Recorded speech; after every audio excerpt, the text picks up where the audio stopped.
Assalamualaikum warahmatullahi wabarakatuh. Nama saya Rizky Aulia Ramadhani dari kelas pendidikan bisnis A. Di sini saya akan menjelaskan mengenai asuransi.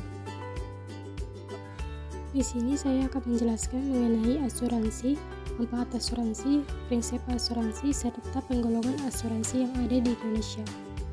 Asuransi secara umum adalah kontrak yang diadakan antara seorang individu atau entitas yang disebut juga pemegang polis dengan perusahaan asuransi. Dalam kontrak ini, pemegang polis setuju untuk membayar premi atau biaya yang tertentu kepada perusahaan asuransi. Sebagai imbalan, perusahaan asuransi setuju untuk memberikan kompensasi atau perlindungan finansial dalam hal terjadinya peristiwa yang dijamin dalam polis asuransi. Tujuan utama dari asuransi adalah untuk melindungi pemegang polis dari kerugian finansial yang mungkin timbul akibat peristiwa yang tidak diinginkan.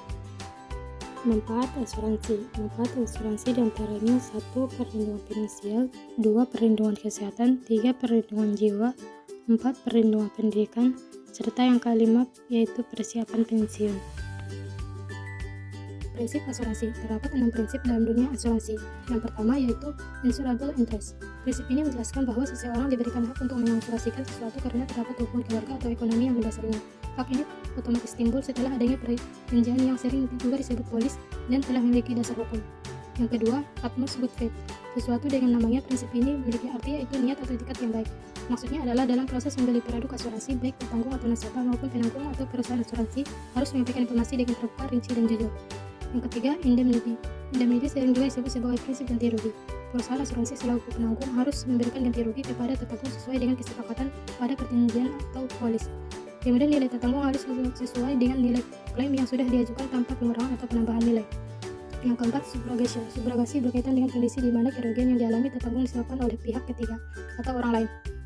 Jika melihat pada pasal 1365 KUH Perdata, pihak ketiga yang bersalah harus mengganti kerugian tertanggung.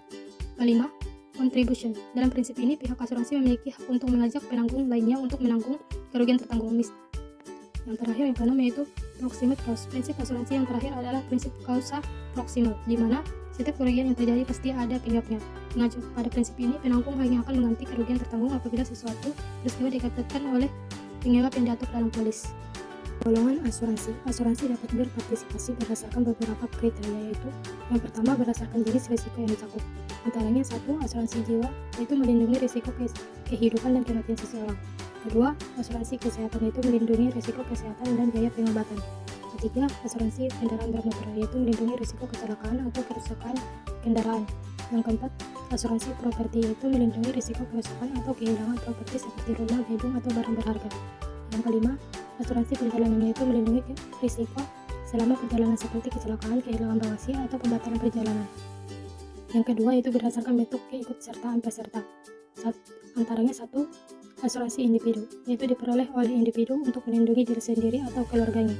Yang kedua, asuransi kelompok, yaitu diperoleh oleh sekelompok individu seperti karyawan, perusahaan, atau anggota suatu organisasi. Yang ketiga, berdasarkan sifat perjanjian. Antaranya yaitu 1. Asuransi konvensional, yaitu menggunakan prinsip keuntungan dan kerugian bersama antara perusahaan asuransi dan tertanggung. Yang kedua, asuransi syariah, yaitu berdasarkan prinsip-prinsip syariat dengan menghindari riba atau bunga dan gharar atau ketidakpastian. Ini cukup sekian yang dapat saya sampaikan mengenai asuransi.